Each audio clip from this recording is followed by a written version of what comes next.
வணக்கத்துடன் இன்பா டாக்ஸ். நீண்ட காலங்களாகவே தமிழர் தாயகத்தை மையப்படுத்திய பல விடயங்களை குறித்து நான் பேசிக் கொண்டிருக்கின்றேன். அது உங்களுக்கே தெரியும். தற்பொழுது சரத் வீர பொன்சேகா அவர்கள் ஒரு செய்தியை எடுத்து வைத்திருக்கிறார்.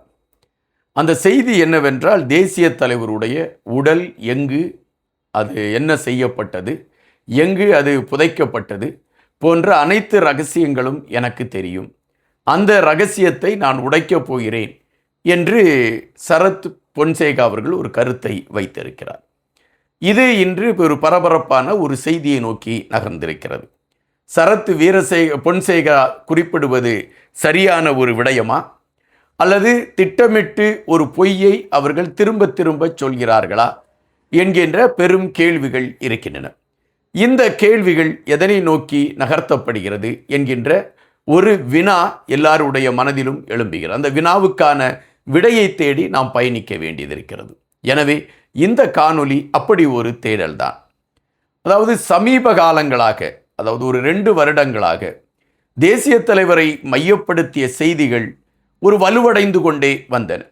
ஒரு சாரார் தேசிய தலைவர் இன்னும் இருக்கிறார் என்று சொல்லக்கூடிய களங்கள் உண்டு. தேசிய தலைவர் இல்லை என்று மெழுகுவர்த்தி கொளுத்தியவர்கள் அவர்கள் உண்டு. எனவே இரு சாராரும் இன்னும் அதே நம்பிக்கையில் பயணிக்கிறார். ஒருவர் இல்லை என்பதில் உறுதியாக இருக்கிறார்கள், ஒரு சாரார் இருக்கு என்கிறதில் உறுதியாக இருக்கிறார்கள். இது நாம் கடந்த 2 வருடங்களாக பார்த்து கொண்டிருக்கக்கூடிய ஒரு விடயமாக இருக்கின்றது. ஆனால் பெரும்பாலானவர்கள் எடுத்து வைக்கக்கூடிய ஒரு கருத்து, அது இல்லை என்று சொல்லக்கூடியவர்களும் சரி, இருக்கிறார் என்று சொல்லக்கூடியவர்களும் சரி, அவர்கள் இருவருக்குள்ளும் ஒரு ஒற்றுமை இருக்கிறது.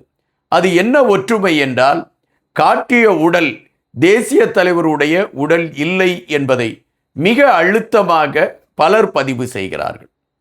அது இன்று வரை அந்த பேச்சு வலுவடைந்து கொண்டுதான் இருக்கிறது. அன்று இராணுவம் காட்டிய உடல் தேசிய தலைவருடைய உடல் இல்லை என்பதை அழுத்தமாக பலர் பதிவு செய்து கொண்டிருக்கின்றார்கள். கிட்டு அவர்களுடைய சகோதரர் கூட அதை உறுதிப்படுத்தி சொல்லி இருக்கக்கூடிய விடயங்களை நாம் இங்கு பார்த்திருக்கிறோம்.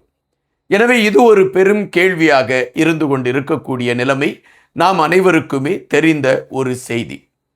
ஆனால் ஒரு சிலர் அவர் இல்லை, மரணம் அடைந்து விட்டார் என்பதில் அவர்கள் உறுதியாக இருக்கிறார்கள். அதில் நாம் மாற்று கருத்தில்லை. இருக்கிறார் என்பவர்களும் உறுதியாக இருக்கிறார்கள். ஆனால் காட்டப்பட்ட உடல் அவருடையது இல்லை என்பதிலும் இந்த இருவருமே உறுதியாக இருக்கிறார்கள் என்பதுதான் நிஜம். ஆனால் இப்பொழுது சரத் பொன்சேகா ஒரு செய்தியை எடுத்து வைக்கிறார். அது என்னவென்றால், ஒரு ஊடகம் அவரிடம் அந்த ஊடகம் பேட்டி எடுக்கிறது. அப்படி அந்த பேட்டி எடுக்கக்கூடிய ஊடகத்தில் இருக்கக்கூடிய அந்த ஊடகவியலாளர் சரத் பொன்சேகாவிடம் ஒரு கேள்வியை கேட்கிறார். உங்களுடைய மனதிற்குள் நீங்கள் புதைத்து வைக்கப்பட்ட ரகசியம் என்று ஏதாவது ஒன்று இருக்கும். அந்த ரகசியத்தை நீங்கள் உங்கள் மனைவியிடம் கூட நீங்கள் சொல்லி இருக்க மாட்டீர்கள். ஆனால் அந்த ரகசியம் உங்கள் மனதிற்குள் உறுத்தி கொண்டே இருக்கும். அப்படி ஏதாவது ஒரு ரகசியம் இருந்தால், நீங்கள் சொல்ல முடியும் என்று நினைத்தால், அந்த ரகசியத்தை மையப்படுத்திய செய்தியை சொல்ல முடியுமா என்ற கேள்வியை எடுத்து வைக்கிறார் அந்த ஊடகவியலாளர். உடனடியாக சரத் பொன்சேகா ஒரு விளக்கத்தை கொடுக்கின்றார். அதாவது, தேசிய தலைவர் இல்லை என்கின்ற ஒரு நிலைப்பாடு உறுதிப்படுத்தப்படுகிறது. அவருடைய உடலிலே பெரும் காயங்கள் ஏற்பட்டிருக்கக்கூடிய செய்திகள் எனக்கு வருகிறது. நான் அவருடைய சீருடையை அகற்றிவிடுங்கள் என்று அறிவித்தேன். காரணம், சரணடைந்தவர்கள் கூட சீருடையை நீக்கிவிட்டுத்தான் நாங்கள் சரணடைய வைத்தோம். எனவே அவருடைய சீருடையை அப்புறப்படுத்தி விடுங்கள் என்று குறிப்பிட்டேன். அதன் பின்பு அவருடைய உடலை என்ன செய்ய வேண்டும் என்பதை இறுதி முடிவெடுத்து நாங்கள் செய்தோம். அது எந்த இடத்தில் செய்யப்பட்டது, எங்கு செய்யப்பட்டது என்பதெல்லாம் எனக்கு தெரியும். ஆனால் அதை நான் இப்பொழுது எடுத்து வெளியே சொல்ல முடியாது. காரணம், நான் சொன்னால் அந்த இடத்தில் போய் அதை ஒரு நினைவாலயமாக உருவாக்கிவிடக்கூடிய மனநிலைமையில் தமிழர்கள் இருக்கிறார்கள். எனவே அதை நான் சொல்ல முடியாது என்று அவர் குறிப்பிட்டிருக்கிறார். இறந்தது தேசிய தலைவர்தான் என்பதை நான் ஒருவரை அழைத்து, இயக்கத்தில் முன்னோடியாக முன்பு இருந்தவரை அழைத்து உறுதிப்படுத்தி இருக்கிறேன். எனவே இறந்தவர் தேசிய தலைவர்தான் என்பதையும் சரத் பொன்சேகா எடுத்து வைத்திருக்கிறார். இது இன்று ஒரு பரபரப்பான ஒரு செய்தியாக பல மட்டங்களில் பேசப்படுகின்றது. அப்படி என்றால் இதுகாரும் பலர் எடுத்து வைத்த பல செய்திகள் பொய்யா? ஒரு சிலர் எடுத்து வைத்திருக்கக்கூடிய கருத்துகள் அவர் அந்த கடைசி நிமிடத்தில் தன்னை அழித்து கொண்டார் என்கின்ற செய்தியை சொல்கிறார்கள். இன்னும் ஒரு சிலர் ஒட்டுமொத்தமாக அவருடைய உடல் எரிக்கப்பட்டு விட்டது என்கின்ற செய்தியை சொல்கின்றார்கள்.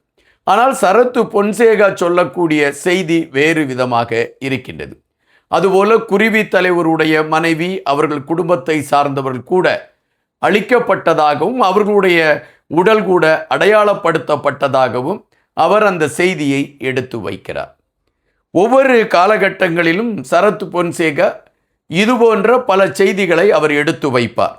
அந்த செய்திகளை எடுத்து வைத்துவிட்டு நான் உண்மையை சொல்லிவிட்டால் அது ஒரு பெரிய பிரளயத்தை உருவாக்கிவிடும் என்று அவர் குறிப்பிடுவார். இப்பொழுது அவர் குறிப்பிட்டிருக்கக்கூடிய விடயத்தில் ஏறக்குறைய அவர் இடத்தை மட்டும்தான் சொல்லவில்லை, ஆனால் உண்மையை சொல்லியிருக்கிறேன் என்று அவருடைய கணக்கில் அது உண்மையாக இருக்கக்கூடிய பட்சத்தில் ஏறக்குறைய அவர் எல்லாவற்றையும் சொல்லிவிட்டார் என்றுதான் அர்த்தம். இதில் என்ன பிரச்சனை ஏற்பட்டு விட்டது, யார் கொதித்தெழுந்து விட்டார் என்கின்ற கேள்விகள் எல்லாம் இருக்கின்றது. ஆனால் எதற்காக சரத் பொன்சேகா அவ்வப்போது இந்த செய்திகளை எடுத்து வைத்து தன்னை ஒரு களத்தில் இருப்பது போல காட்டிக்கொள்கிறார் என்பதை குறித்து நாம் பார்க்க வேண்டியதிருக்கிறது. அரசியல் களத்தில் ஒரு வார்த்தை சொல்லுவார்கள், நீ தூங்கும்போது கூட காலாட்டி கொண்டு தூங்க வேண்டும், இல்லை என்றால் உன்னுடைய கதை முடிந்து விட்டது என்று அந்த இடத்திற்கு வேறொருத்தனை கொண்டு வந்து அமர்த்தி விடுவார்கள். இதுதான் அரசியல் களம் என்று ஒரு சித்தாந்தம் சொல்லப்படுவது உண்டு.